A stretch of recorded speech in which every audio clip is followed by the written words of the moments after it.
Assalamualaikum warahmatullahi wabarakatuh. Amdan. Waalaikumsalam warahmatullahi wabarakatuh. Pak Jaya. Silakan, ada yang bisa saya bantu? Oke Pak, ini Pak ya, dalam rangka pemenuhan tugas guru penggerak Pak ini Pak. Ya. Jadi ada salah satu tugas yaitu katanya dengan pengambilan keputusan Pak. Mungkin kan Pak Amdan sudah jadi kepala sekolah mulai tahun berapa Pak? 2011. 2011. Ya. 2011 berapa SD nih Pak? Pertama di Pekojan 2, Pokoknya 2. lalu itu Petukangan 2, Indonesia 2, Petukangan 1 sekarang. Masya Allah. Udah lama banget Pak ya. Ini sudah 3 periode, 12 tahun. 12 tahun gitu. Gitu Pak. Barangkali ketika jenengan menjabat sebagai kepala sekolah, otomatis kan berbagai macam masalah itu sudah sering Pak ya, sering dihadapi masalah atau mungkin sesuatu hal yang mungkin harus mengambil keputusan yang benar tepat ya Pak. Ini sudah berulang kali. Dimanapun tugasnya itu masalah itu pasti ada. Ya karena memang namanya di sebuah institusi, di kantor, di sekolah itu berbagai kepentingan, hal-hal yang harus dilaksanakan. Kadang inginnya semuanya dapat dilaksanakan, tapi karena kondisi dan keadaan akhirnya ada satu yang didahulukan atau yang mungkin diakhirkan tinggal skala prioritasnya. Terus kan Pak, tetap kita memilah dan memilih mana prioritas yang harus diprioritaskan dari skala prioritas utama Pak. Iya betul. Nah, mungkin ketika menjadi kepala sekolah otomatis sering menjumpai kasus-kasus Pak ya. Ya. Nah, bagaimana jenengan mengidentifikasi kasus-kasus itu masuk dalam dilema etika atau rujukan moral? Di sini mungkin kalau dilema etika itu ada, katakanlah ada dua kondisi di mana dua-duanya itu baik semua. Kalau dilema etika semacam itu Pak. Terus atau rujukan moral yang mungkin dari dua keadaan itu salah satunya itu tidak baik atau kurang pas, tapi dengan pertimbangan apa, entah itu karena kasihan, entah itu pertimbangan karena empati, itu bisa mengaruhi keputusan jenengan. Yaitu identifikasi masalahnya masuk di dua kategori itu bagaimana selama ini? Ya, terima kasih. Memang ada beberapa kegiatan yang sudah terencana, terprogram, tetapi apapun yang sudah diprogramkan, sudah ada timing waktunya, terkadang situasi dan kondisinya ada program yang mestinya saat ini belum harus dilaksanakan, tetapi kalau kondisinya itu darurat, ada yang harus dipertimbangkan digeser, sehingga pertimbangan yang kita lakukan adalah tingkat analisis kebutuhan. Sekarang makanya skala prioritas itu diambil dari analisis kebutuhan mana yang bersifat kedaruratan harus diawalkan.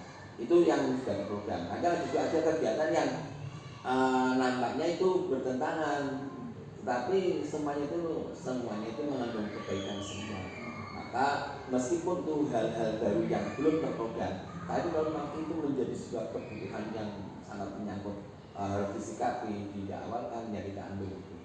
Tapi tetap kita melibatkan dengan pertimbangan adalah koordinasi atau berembuk dengan teman-teman guru sebagainya. Itu Pak ya. Berarti intinya ketika ada sesuatu itu musyawarah dengan guru dan teman-teman yang ada di lingkungan sekolahan. Ya betul. Tetap kita mengedepankan analisa bersama. Nah, terus bagaimana Amdan mengambil keputusan ketika mendapati kasus-kasus di mana dua kepentingan yang sama dan benar-benar sama Pak, mengandung nilai kebajikan? Bagaimana? Ya, masih memang semuanya baik, semuanya harus didahulukan. Terus biasanya begini, dua hal yang harus dilakukan dalam waktu yang bersamaan itu hanya ya kita secara melaksanakan menggunakan sistem bertahap, tapi dua-duanya itu berjalan karena sama-sama penting dan darurat harus dilaksanakan begitu ya, setahap demi setahap. Memang karena keterbatasannya ada, tapi setidaknya kalau tidak dilaksanakan kan menjadi sebuah resiko. Intinya berarti kalau berdampingan semacam itu tetap dua-duanya Iya berjalan ya. Tapi diambil secara prioritas yang mana yang dulu gitu Pak ya? Iya. Yang kedua tetap dijalankan walaupun banyak kekurangan barangkali. Iya betul. Nah, terus prosedur yang biasa dilakukan dengan selama ini? Ya. Prosedurnya jelas kan satu, kita inventarisasi masalah, hal-hal yang memang harus kita masukkan dalam program. Kemudian setelah diinventarisasi permasalahan tersebut, kemudian kita analisis tingkat kebutuhan, tingkat skala yang harus dikedepankan, nah baru kita action. Tetap dipetakan dulu. Iya, pemetaan. Nah, apakah yang tadi dengan jelasnya itu sudah termasuk pengambilan keputusan yang efektif dalam mengambil kasus dilema etika, Pak? Apa barangkali ada ide lain atau sebenarnya bersifat efektif itu ya karena kondisi kita inginnya ya apapun kegiatan yang dilakukan kita bisa berjalan secara maksimal, tapi karena kondisi memang semuanya harus dilaksanakan ya kita ya bersifat tadi efektif tapi tidak maksimal efektifnya. Cuma memang karena kondisi harus dilaksanakan kegiatan tersebut. Baik Pak, dari tadi penjelasan dengan saya tangkap itu mungkin Pak ya, dalam penanganan kasus yang di dilema etika itu mungkin kan ada tantangan gitu ya. Nah, kira-kira tantangannya apa dalam mengambil keputusan dilema etika tersebut? Ya, tantangan itu kan gini, ketika permasalahan atau mungkin sesuatu yang harus dilaksanakan diusulkan oleh mungkin teman guru atau masyarakat lingkungan, itu kan beliau mereka itu kan inginnya itu segera diatasi dilaksanakan, tetapi itu semua kan tidak serta-merta harus kita segera laksanakan karena memang harus menyesuaikan dengan kondisi yang ada, misalnya sumber dana yang ada, keterbatasan waktu yang ada, sumber tenaga yang menangani, sehingga tantangan itu tadi tantangannya ya semuanya inginnya segera dikedepankan, tetapi itu tidak mungkin. Hanya memang tadi kita tetap mengambil analisis dan skala prioritas. Itu Pak, biasanya kan kalau di masyarakat kan banyak usulan atau masyarakat dengan wali murid itu kan pasti banyak masukan ya. Ya. Mungkin masukannya bagus semua, tapi kan kita mungkin harus bisa memilih sesuai dengan keadaan. Iya betul. Nah, apakah dengan ada program atau jadwal khusus yang mungkin digunakan untuk penyelesaian dilema etika yang ada di sekolah ini? Semua tergantung permasalahan yang ada. Artinya begini, kalau memang tadi sesuai di awal saya sampaikan, ketika kita menginventarisasi masalah, kemudian dari strategi implementasi kita analisis dari berbagai hal, baik sumber dana, waktu, tenaga yang menangani, sehingga itu ada penjadwalan mana yang menjadi skala prioritas pertama, kedua, ketiga. Nah, tapi itu semuanya ada tahapannya. Artinya tetap dijadwalkan dan berkembang, Pak. Iya, setelah dianalisis supaya apa yang menjadi usulan itu bisa terlaksana dengan sebaik-baiknya, tidak mengecewakan yang melayani semua pengendara. Baik Pak, bagus sekali Pak ya. Terus itu Pak, apakah ada atau seseorang atau mungkin faktor-faktor lain yang mungkin membantu atau mempermudah jenengan dalam mengambil keputusan kasus-kasus tersebut? Ada, bahwa sesuai dengan tupoksi tugas pokok dan fungsi ketika kita di satuan pendidikan, maka kita biasanya membagi tugas-tugas itu ada yang khusus untuk menangani masalah ini. Kalau misalnya itu berkaitan dengan keuangan, maka kita akan koordinasi dengan bagian keuangan. Apakah mencukupi atau tidak? Kalau memang itu berkaitan dengan hubungan dengan sosial kemasyarakatan, maka kita juga berhubungan dengan petugas yang teman-teman guru PTK yang memang tugasnya ke situ. Sehingga keputusan yang kami ambil itu adalah keputusan yang bersifat kolegial, kebersamaan. Sebenarnya mungkin ketika ada sesuatu yang berkaitan dengan masalah tertentu itu mengambil khususnya dengan berembuk pada petugas yang topoksinya itu. Iya. Sehingga tidak mengurangi haknya untuk berpendapat. Dan mungkin jarang Pak itu dilakukan. Kadang pemimpin mungkin kepala sekolah itu kadang mengambil keputusan tidak melihat topoksinya, kadang ayo cuma berembuk sama kadang yang diseniorkan atau mungkin yang dianggap apa, tapi kalau jenengan berarti kan mengambil keputusan sesuai dengan tupoksi, dalam arti sesuai dengan bidangnya mungkin Pak ya. Iya. Contoh kan gini, misalnya saya harus mengambil keputusan mencari pihak ketiga untuk menyelesaikan satu masalah. Tapi kan kita koordinasikan dulu dengan yang bagian yang khusus menangani itu. Contoh keuangan. Nah, sehingga ada inventarisasi. Oh, masalah ini kok berkaitan dengan keuangan tapi teratasi. Nah, sehingga kan tidak kehilangan data. Nah, dari semua yang mungkin tadi disampaikan dan pengalaman jenengan itu, pelajaran apa Pak yang dapat dipetik setelah mengambil putusan dilema etika? Jelas semua permasalahan itu adalah baik untuk pengembangan sekolah ini. Kemudian bahwa apapun yang kita lakukan, prinsip kebersamaan itu menjadi pokok. Tidak bisa kepentingan itu diambil secara sendiri. Tugas kepala sekolah itu kan sebagai koordinator dalam mengambil sebuah kebijakan. Bukan satu-satunya orang yang top power, bukan. Tapi semua adalah apapun keputusannya adalah keputusan bersama.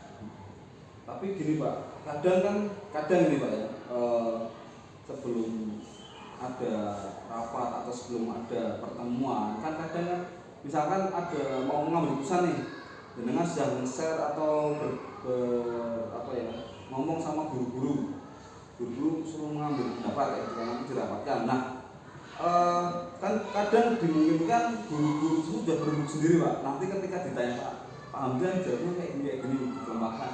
Lah, apakah itu menurut jenengan sendiri sudah baik? Misalnya, artinya kan ketika sudah di setel dulu, sudah ada lobby dulu gitu antar guru-guru. Tidak apa-apa, artinya kan berarti sudah ada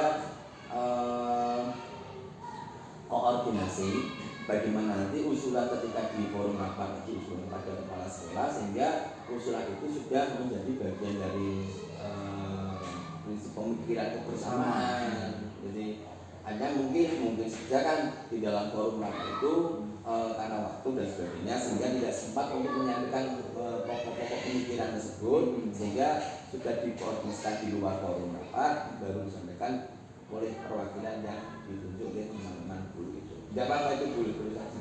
Yang penting pusat disepakati bersama. Iya, betul. Menjadi keputusan bersama, bukan keputusan kepala sekolah. Intinya pasrah berarti ketika sudah diputuskan bersama semua melegalisasi. Iya, betul. Matur nuwun Pak, ini pengalaman yang sangat berharga sekali. yang dikeluarkan dari jenengan mudah-mudahan kelak bisa bermanfaat bagi saya Ya. selaku mungkin guru baru atau guru yang masih pengalamannya sedikit. Terima kasih Pak atas waktunya. Semoga apa yang dipergawekan di sekolah ini dan masalah-masalah yang ada di sekolah ini bisa terselesaikan dengan baik sesuai dengan rencana. Ya. Terima kasih. Saya lebih senang semakin banyak masalah, semakin banyak kita berpikir. Semakin banyak masalah, semakin banyak kita berpikir. Ya, semakin banyak berpikir, semakin banyak kemajuan yang diperoleh. Masya Nah, Allah. begitu. Tidak apa-apa. Tidak takut dengan masalah. Setiap ada masalah, berarti kita berpikir. Berpikir berarti maju. Masya Nah, Allah. begitu. Kata-katanya bijak Ya. sekali. Terima kasih Pak. Ya, sama-sama. Assalamualaikum warahmatullahi wabarakatuh. Waalaikumsalam warahmatullahi wabarakatuh.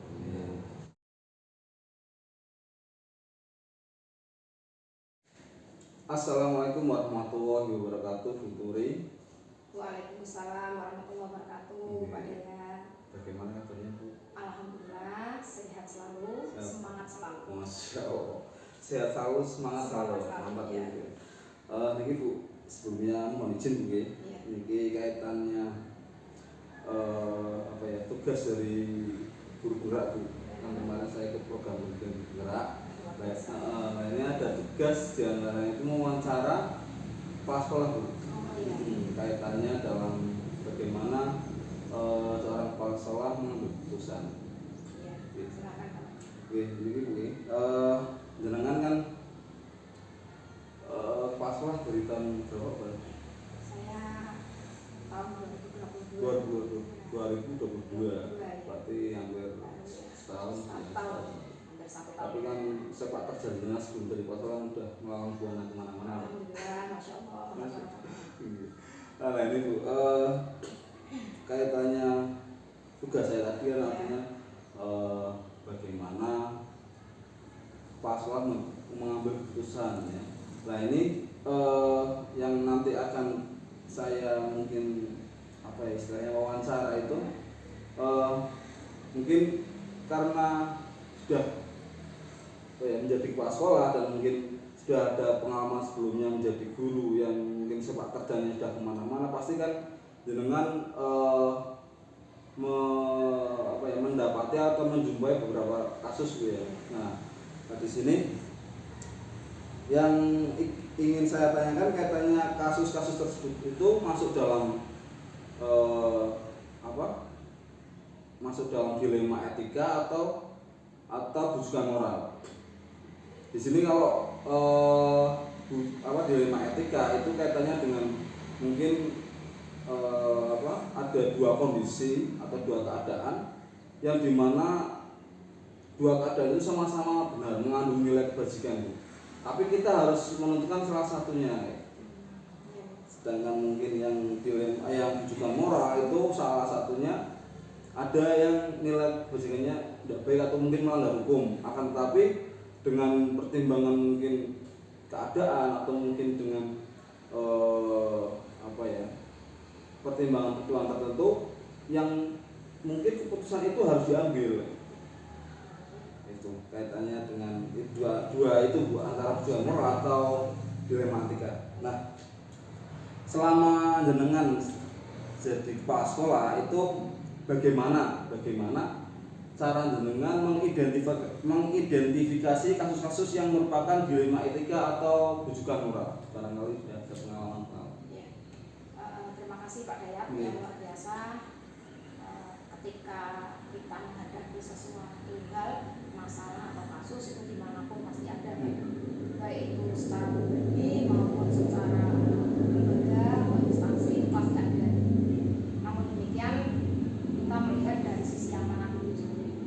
Nah terkait dengan masalah yang pernah saya hadapi ya, itu kalau tadi disampaikan jenengan itu apakah termasuk Dilema etika gitu ya atau bujukan moral ya Pak ya, itu mungkin sesuatu hal yang baru mungkin bagi kami ya, sehingga untuk mengidentifikasi itu selama saya pernah ya, menghadapi masalah atau kasus memang itu sulit dibedakan Pak, sulit dibedakan sehingga kadang-kadang kita itu salah menilai ya, apakah ini termasuk yang dilema atau yang bukan moral.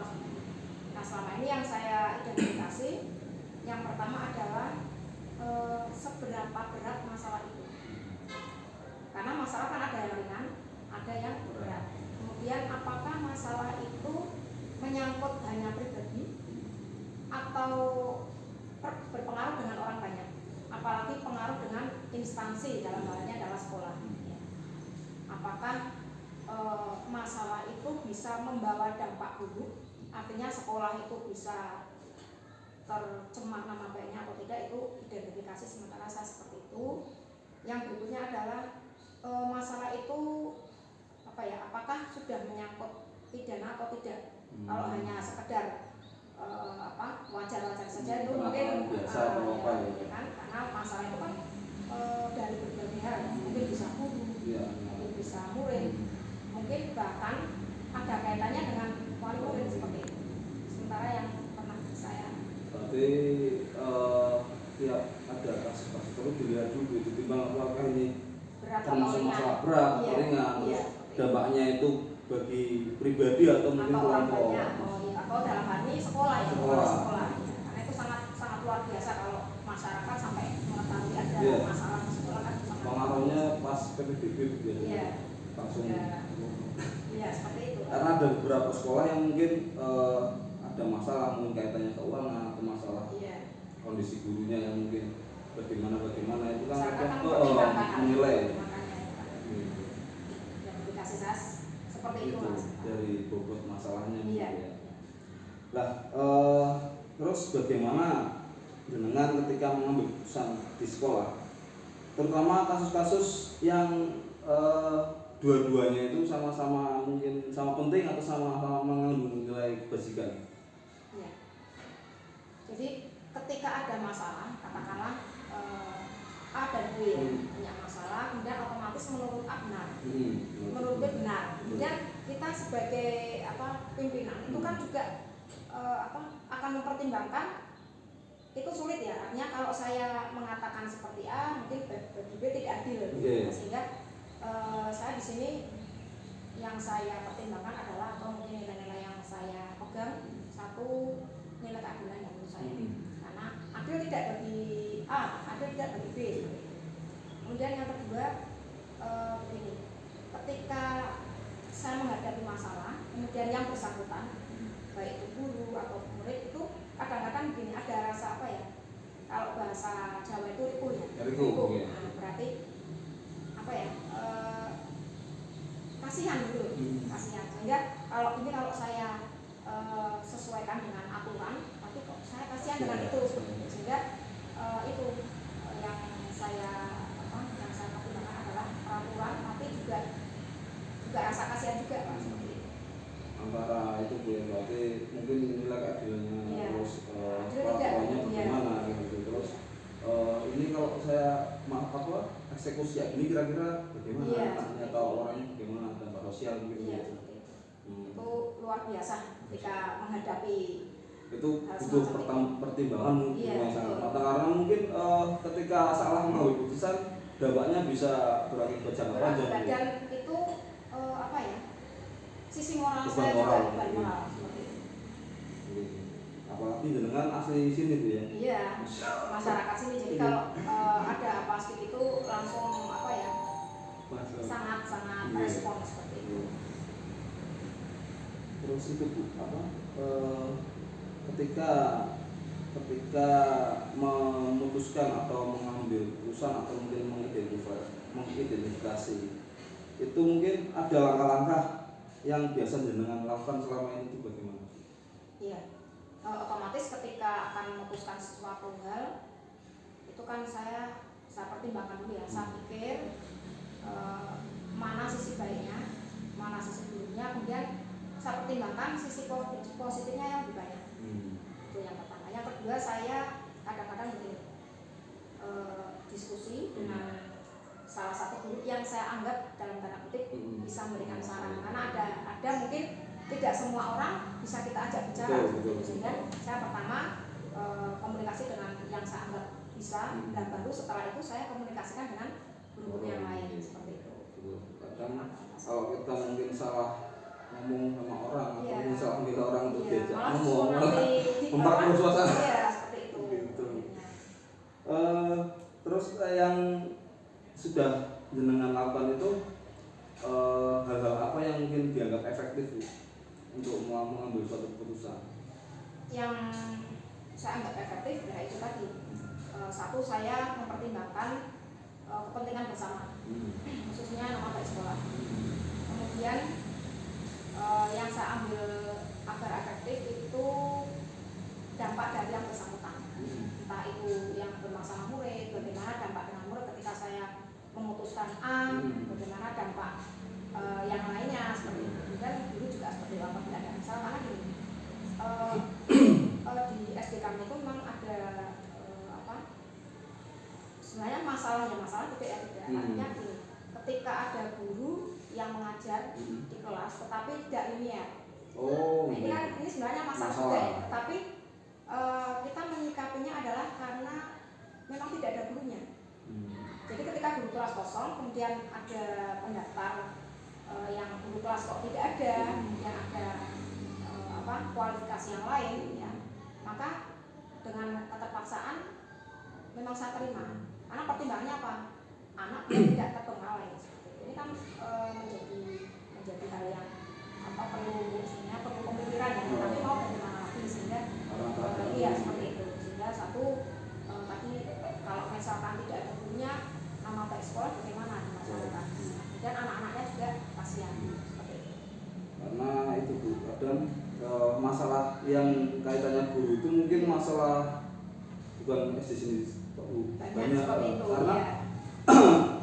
apa sekarang kan mungkin kalau mahasiswa baru lulus ya kan, Iya. terus Pak mau daftar jadi guru dengan kata apa kalau melihat penghasilannya Iya. guru honorer berapa sih? Iya, nanti tidak semua berminat seperti itu. Cara berminat bahkan ditawarkan tidak mau. Iya. Karena di tempat kami juga seperti itu sudah saya iklankan, ternyata sampai beberapa waktu tidak ada yang daftar. Anak-anak akhirnya kan ya saya harus ikut banyak apa juga kan. Nah baru ketika ada pendaftar itu tidak sesuai, daftar lagi tidak sesuai, akhirnya ya itu saya pertimbangkan demi kebaikan anak juga ya, sehingga saya ambil Keberpihakan pada anak ya. Iya. Karena apalagi saat ini kan masa transisi Bu ya antara Iya. corona Iya, habis pandemi habis juga pandemi kan. ya, habis pandemi kalau nggak ada gurunya Iya, betul. berat. Ada gurunya pun guru kadang keberatan. Iya. Apalagi nggak ada gurunya. Kalau mungkin kepala sekolah mengajar, ya mungkin bisa-bisa saja Bisa, ya, tapi kan tidak maksimal karena kurang. mungkin ada kegiatan lain, sehingga anak banyak ditinggal seperti itu. Sehingga keputusan kami ya, akhirnya kan diterima. Nah, terus itu Bu, selama kita mengambil keputusan atau mungkin dengan kan berarti kan udah banyak lah berarti mendapat kasus semacam itu. Mungkin kan ada tantangan Bu ya, tantangan tersendiri. Aku ketika mau mengambil kayak gini tantangannya ini, nah, itu kira-kira yang pernah dijumpai ya tantangan-tantangan yang mungkin menantang. Iya. Kalau masalah itu kan itu tergantung tadi ya. Masalah itu saya melihatnya berat atau tidak seperti itu. Dan itu pasti ada tantangan ya. Tantangannya pasti tantangan berat dan tantangan tidak berat atau ringan.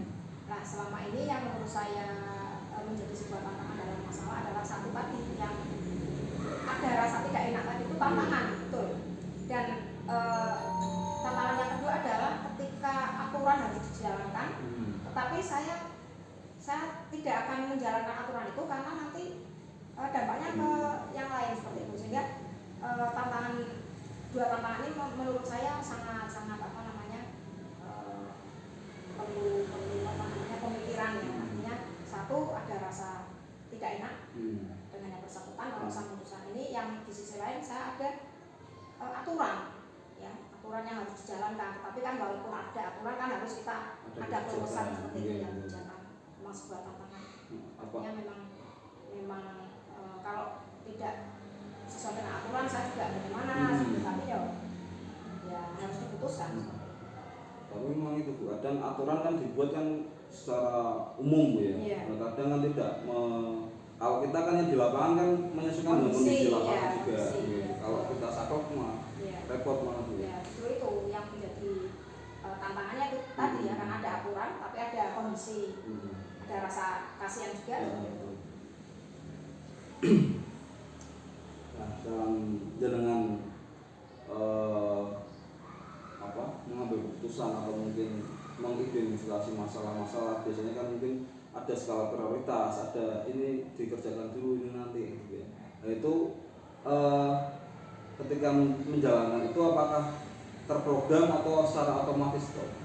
Apa ada jadwal tertentu, ini masalah ini harus dikerjakan? Itu tergantung ya, tergantung masalahnya. Karena yang namanya masalah itu kan tiba-tiba. Nah kalau tiba-tiba itu kita lihat dulu tadi masalahnya apa, harus ditangani dengan cepat atau tidak. Jadi kalau misalkan selama ini apakah terjadwal atau tidak terjadwal, karena tergantung kondisi. Ada masalah langsung selesaikan. Tetapi ada masalah masalah itu tidak diselesaikan sekarang, tidak bisa, tapi ditunda dalam arti kita harus menentukan langkah-langkah terbaik ya. Contoh misalkan ini pernah terjadi kasus masalah di tempat kami, itu kan ada anak yang katakanlah ada kehilangan uang ya, kehilangan uang, tetapi guru itu menyampaikan siapa yang tahu, katakanlah siapa yang tahu yang mengambil, misalkan ditanya satu-satu. Nah ternyata anak itu sampai di rumah menyampaikan ke orang tua saya dituduh.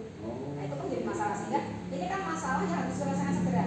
Maka otomatis kami selesaikan dengan anak, dan kalau orang tuanya kan otomatis tidak menerima ya. Itu orang tua datang, kemudian kami jadwalkan ulang. Karena pada waktu itu kami ada kegiatan, jadi untuk masalah ini kita musyawarahkan besok ya. Nah itu berarti terjadwal tapi mendadak, tapi artinya tidak langsung pada waktu, tapi kami ya, itu pernah terjadi. Jadi kami menghadirkan keluarga yang bersangkutan, kemudian guru dan RT ya, artinya itu kan salah paham anak itu ringan, tetapi akhirnya menjadi masalah. Iya betul, sampai karena ini yang bertanggung jawab saya, otomatis saya, walaupun yang mengatakan guru saya bertanggung jawab. Memang jadi kadang kurang pemahaman ketika kita menyampaikan apa anaknya hati-hati, apalagi sudah menyangkut masalah kriminal ya. Orang tua pasti nggak terima. Iya itu kan uang itu kan sebenarnya kan memang hilang ya, tetapi itu kan ditanya satu-satu. Tapi tanggapan anak itu saya dituduh ya seperti itu. Padahal kan semua kalau misalkan itu kamu ambil ya kan bahasanya seperti itu kan tidak, tapi anak sangat paham. Sehingga setelah kami proses dengan orang tua ya menerima, karena itu hanya kesalahpahaman anak. Nah ini Bu,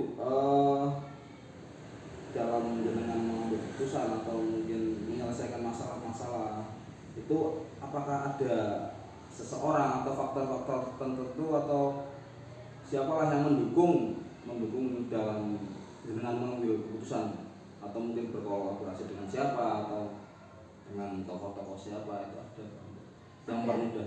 Ada. Nah, itu tadi seperti yang saya sampaikan, saya bermusyawarah dulu dengan guru yang saya anggap bisa tadi ya, karena senior lah seperti itu.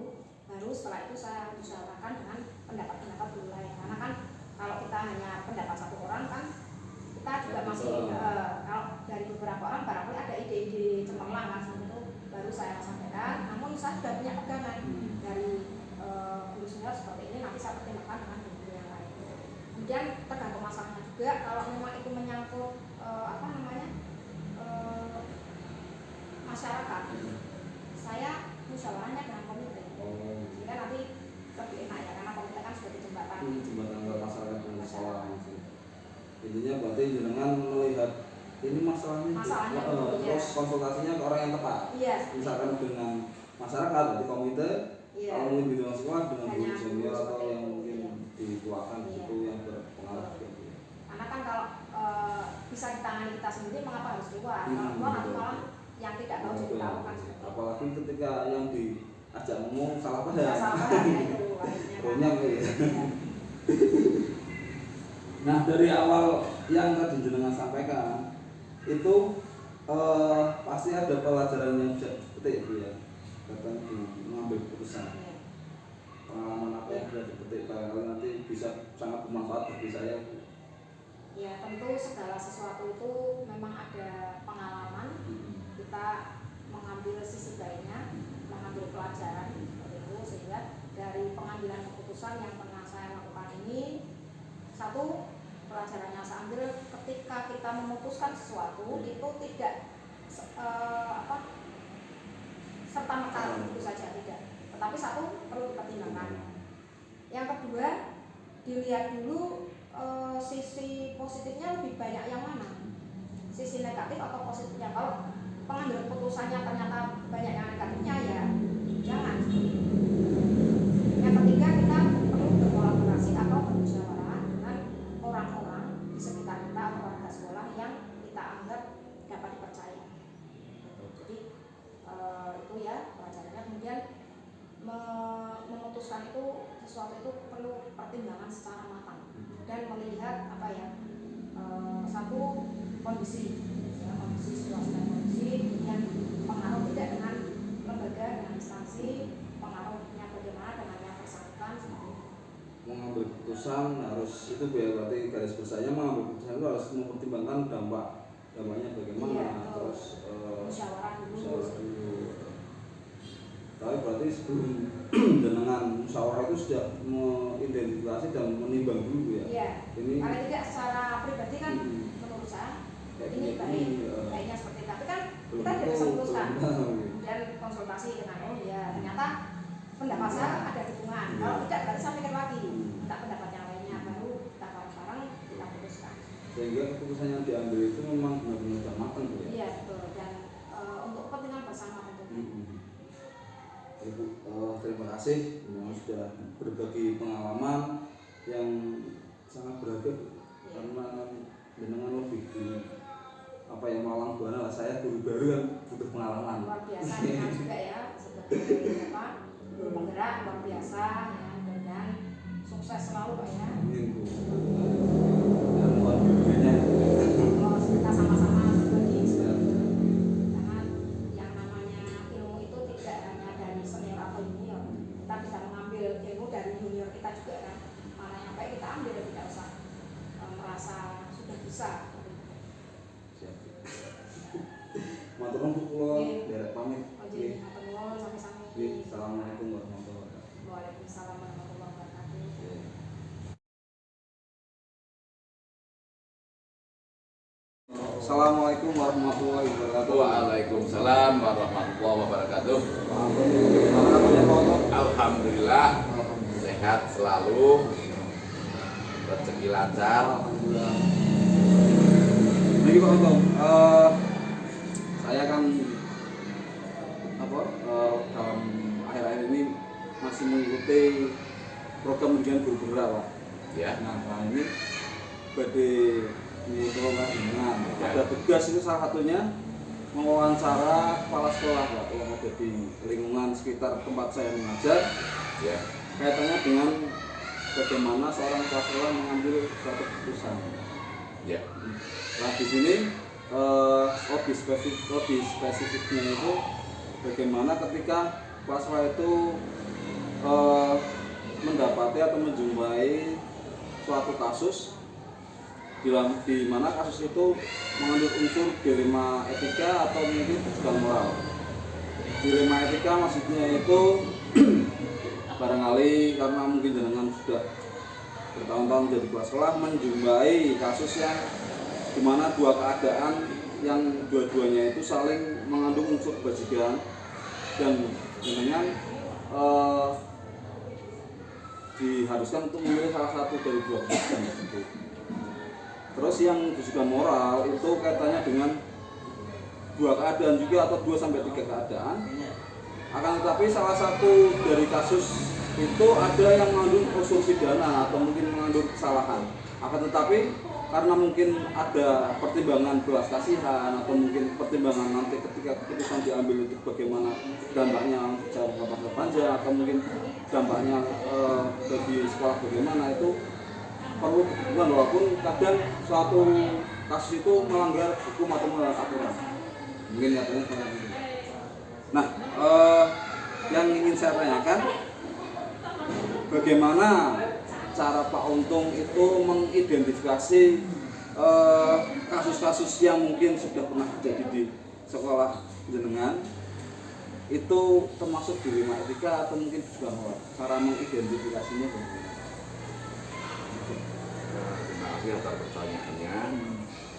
Untuk yang kasus-kasus yang biasa terjadi di sekolah dasar, di antaranya tadi yang diartikan dengan dilema etika dan rujukan moral, ini memang istilah ini termasuk hal baru untuk saya sebagai kepala sekolah yang mendekati masa pensiun, dan memang pengertian itu saja saya masih bingung. Namun artinya saya bisa menangkap untuk dilema etika ini sepertinya ada unsur-unsur dari dua kasus umpamanya itu hampir mirip-mirip. Artinya mirip-mirip dalam arti penyelesaiannya memang harus adil, harus seimbang supaya tidak akan terjadi akan menuduh sebagai kepala sekolah itu sebagai pilih kasih. Gitu. Jadi nanti untuk penyelesaian kasusnya nanti ya menggunakan skala prioritas. Yang lebih penting sekali itu memang didahulukan. Adapun yang istilahnya masih mungkin di bawah levelnya, kepentingan di bawah satu level aja, nanti tetap akan diurusin. Namun demikian butuh waktu. Kemudian yang satunya lagi yaitu rujukan moral. Ini juga termasuk hal yang baru untuk penangkapan bahasa.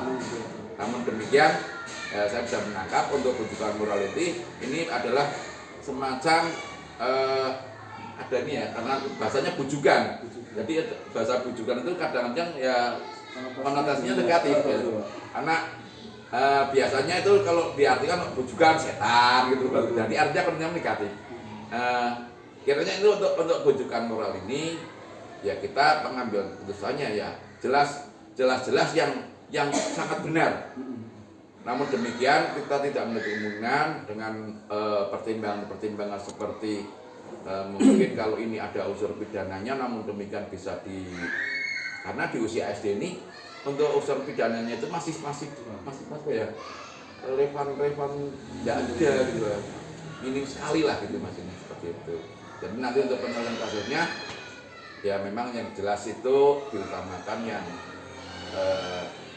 lebih benar. Kemudian yang ini ada unsur-unsur bujukan moral yang salah misalnya ya kita sampaikan.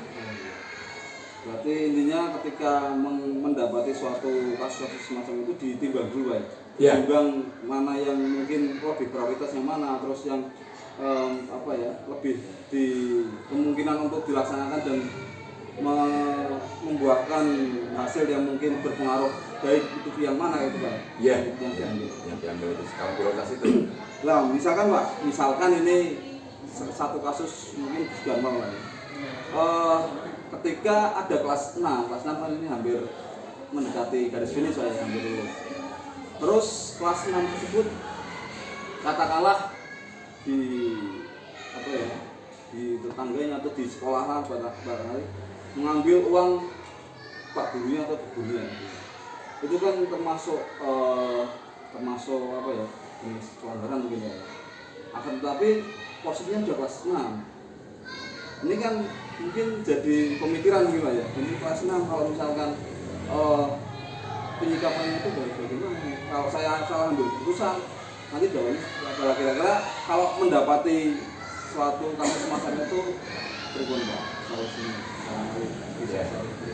Ini juga sebuah pertanyaan yang sangat sangat menggugah perasaan. Artinya kami sebagai kepala sekolah atau sebagai guru di sini dalam mengambil keputusan yang anak seperti yang sudah jenjangnya mau lulus, kemudian itu perbuatan itu adalah memang perbuatan yang sangat tercela sekali karena mengambil uang, katakan maling lah dia.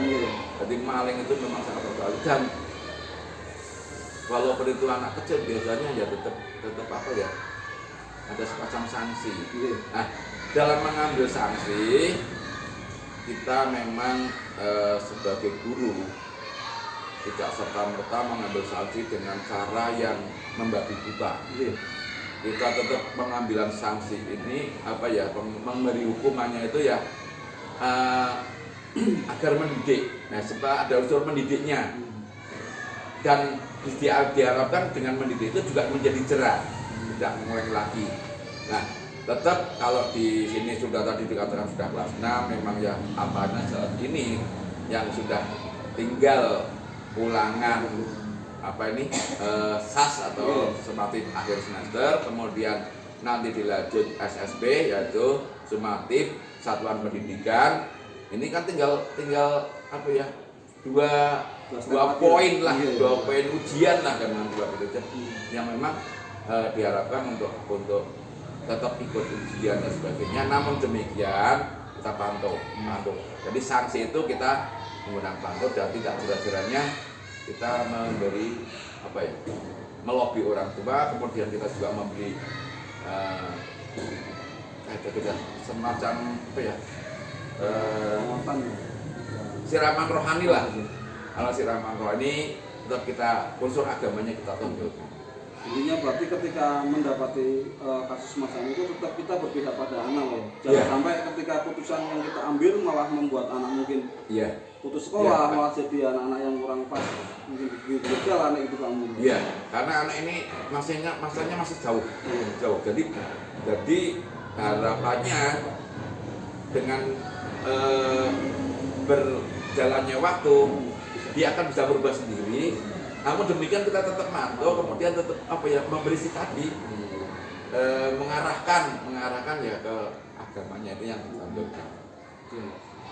Tapi tetap memang semacam kadang memang ketika kita saklek dengan aturan mungkin bisa berdampak negatif bagi anak ya. Apalagi masih anak SD terus di kasus itu diambil sesuai aturan, kan kalau sesuai aturan mungkin melanggar hukum berarti kan ada sanksi tertentu ya gitu. Ya memang kebanyakan itu kalau sanksi di sekolah kan melanggar hukum berat keluar. Tapi anak kan frustasi kemudian tidak sekolah dan sebagainya. Nah ini kalau anak SD, saya kira kalau menurut saya jangan sampai anak itu putus sekolah. Biarkan dia tetap melanjutkan, namun demikian karena suatu kesalahan bisa diperbaiki. Baik sekali Pak tadi, Masya Allah Pak, ceritanya jas-jas. Lah,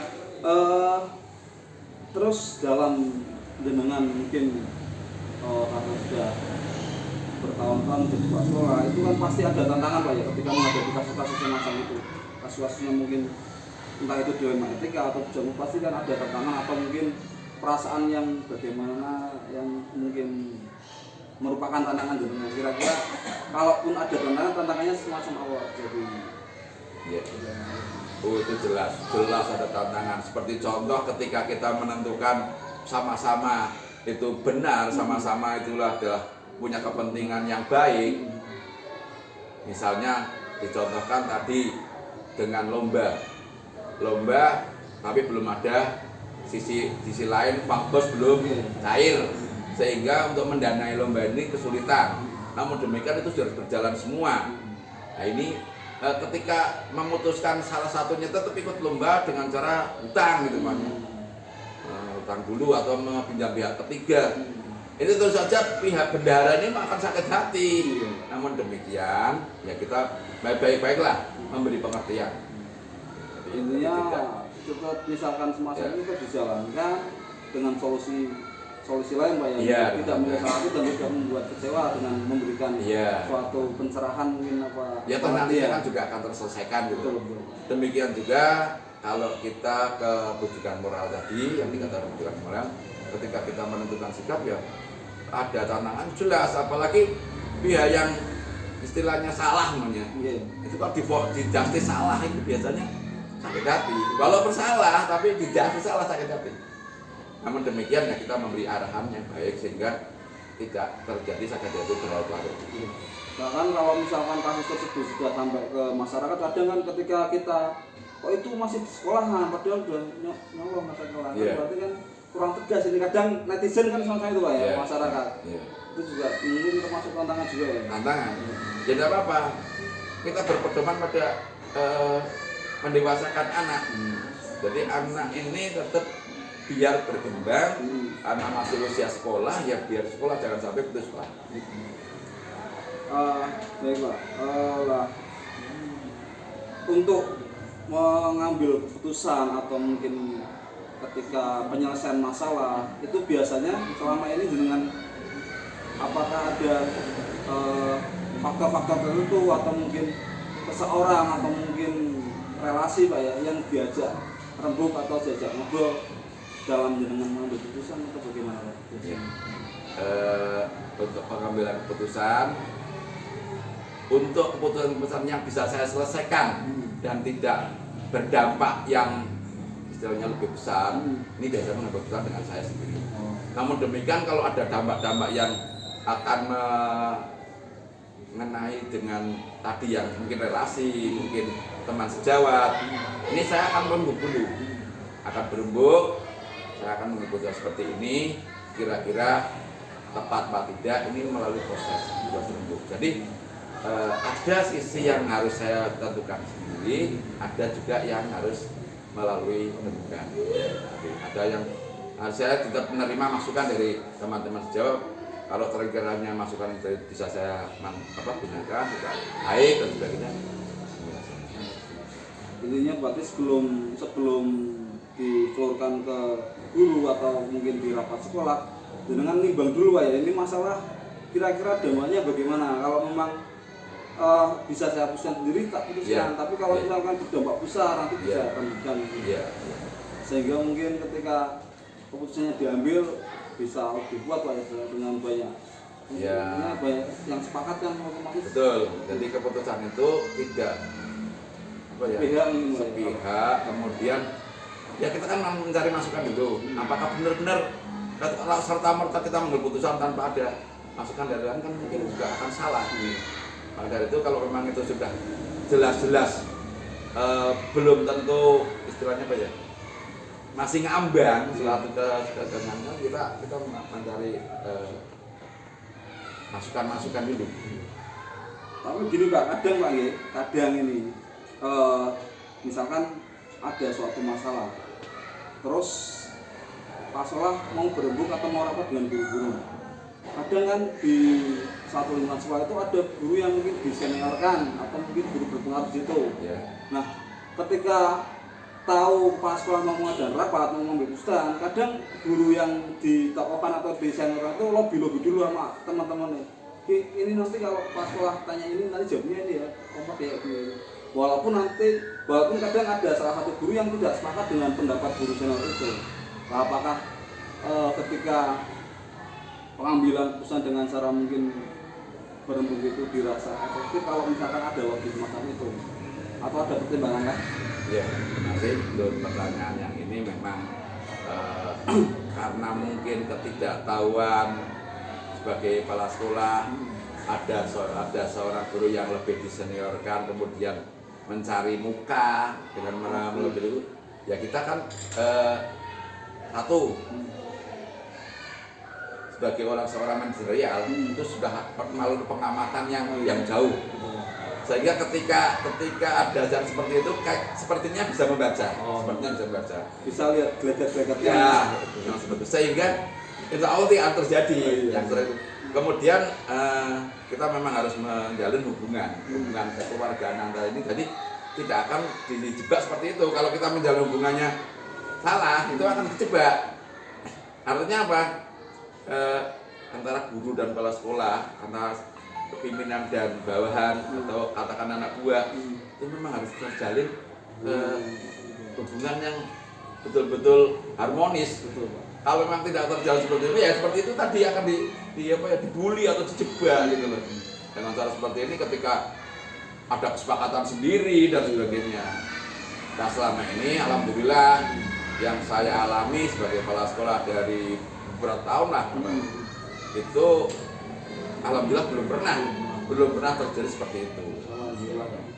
Intinya berarti mungkin dari seorang pimpinan itu harus bukan antara bawahan dan atasan Pak mungkin ya, juga keluarga mungkin Pak ya, lebih baik ya teman sejawat. Sangat bagus dan menginspirasi Pak. Nah ini Pak ya, barangkali pernah menjumpai masalah-masalah, bukan satu dua tapi banyak Apakah ada penjadwalan atau mungkin tahapan-tahapan ini harus diselesaikan, ini ada jadwal secara apa otomatis kondisional Pak biasanya? Untuk pertanyaan barangkali itu kan tadi sih katakan ya paling sekali 2 kali barangkali kan. Tapi tadi ada percaya embel-embel banyak gitu. Jadi mohon diulangi. Iya, ini Pak, misalkan ada kasus, katakan 10 kasus nih, 10 kasus yang harus diselesaikan. Lah, dalam 10 kasus itu apakah jenengan menimbang hanya menimbang dan menentukan oh ini kasus yang harus diselesaikan ini aja, atau mungkin ada penjadwalannya 10 kasus ini harus selesai semua tapi dijadwalkan atau gimana Pak? Ya terus terang memang belum pernah terjadi sehingga memang saya menjawab cerita. Namun demikian kalau memang terjadi seperti itu ya karena tadi ada teman sejawat tadi masukannya yang saya perlukan, ya kita akan rembukan dengan beberapa itu orang yang memang bisa diajak rembuk. Jadi sehingga nanti untuk memutuskannya ya supaya berimbang gitu aja. Jadi tidak serta merta saya harus selesai semua. Oh iya. Intinya tetap skala prioritas Bang ya. Iya. Kira-kira oh ini enggak ketat apa misal enggak diselesaikan enggak ada masalah enggak masalah. Iya, mungkin kalau hanya saya diabaikan juga enggak masalah, paling kasusnya juga tidak sama, kasusnya juga mungkin ada berat ringan dan itu ya. Termasuk tadi jawaban dengan apa ya mengajak rembukan orang yang bisa diajak rembuk itu juga menurut saya memang nggak tepat Pak. Maksudnya kalau kita mengajak rembuk tapi orang-orang yang malah bikin apa ya? Kadang ada orang yang diajak rembuk kan gitu kisruh Pak kan. Ya memang ada orang yang hampir kalau saya amati hampir seluruh sekolahan ini struktur gurunya itu ya juga bisa ada yang beberapa yang bisa diajak rembuk, tingkat dewasanya juga berbeda-beda tingkat dewasaannya sehingga apa ya mana-mana itu bisa diajak, mana-mana bisa untuk dipetakan. Iya, dipetakan untuk kalau mau orang ini seperti ini, yang ini seperti ini, yang seperti ini. Jangan sampai kita salah ngajak ngomong Pak. Betul. Karena ada beberapa ketika diajak rapat, dimintai pendapat, kalau manut. Nah, tapi di belakang kadang ngomong gitu. Banyak seperti itu banyak. Namun demikian yang ada seperti itu ya tidak pernah diajarkan bukan hanya membeo, dan jegal kadang-kadang itu. Ada juga. Saya kira di mana-mana juga ada. Karena keluar dari teman-teman pelajar juga, oh iya bodoh kan aku, iya bodoh kan. Ternyata nasibnya hampir sama ada orang yang semacam itu ya. Artinya ada oknum-oknum semacam itu. Iya. Diajak rembuk, idem tapi di belakang suara lain. Pengalaman dengan Masya Allah sangat apa ya menambah. Terima kasih. Pengalaman saya dari apa ya, saya kan masih guru baru Pak ya, guru baru dan mendapat ini dari jenengan Masya Allah. Lah selama jenengan soal barangkali kan jangan barangkali pasti Pak ya, pasti ada ilmu atau pembelajaran yang dipetik lah. Mungkin ilmu atau pembelajaran apa yang dipetik dari jenengan mengambil dalam rangka mengambil keputusan bisa terjadi pengalamannya menarik bagaimana, terus penyikapannya bagaimana ketika ada ya yang penting ketika menjadi manusia yang ingin menjadi manusia baik itu jangan sampai untuk tutur kata, bicara, tingkah laku dan sebagainya itu membuat orang itu tidak suka. Artinya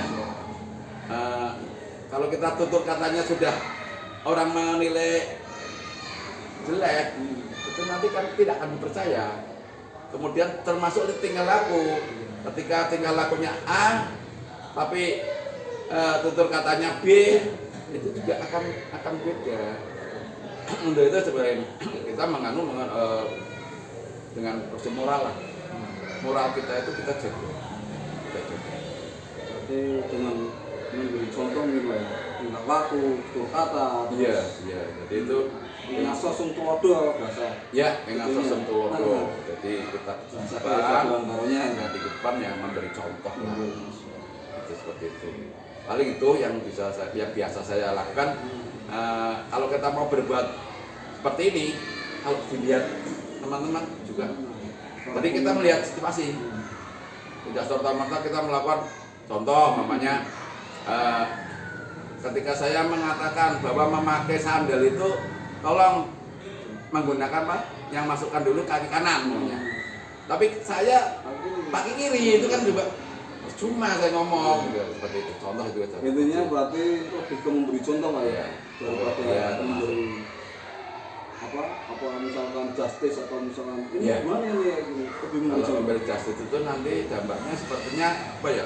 Akan berontak Pak ya. Ya, akan berontak karena mereka juga punya pendapat. Tapi kalau kita memberi contoh, oh iya. Terima kasih Pak, matur nuwun sangat mungkin pengalaman yang saya berharga bisa ngobrol serius dengan jenengan.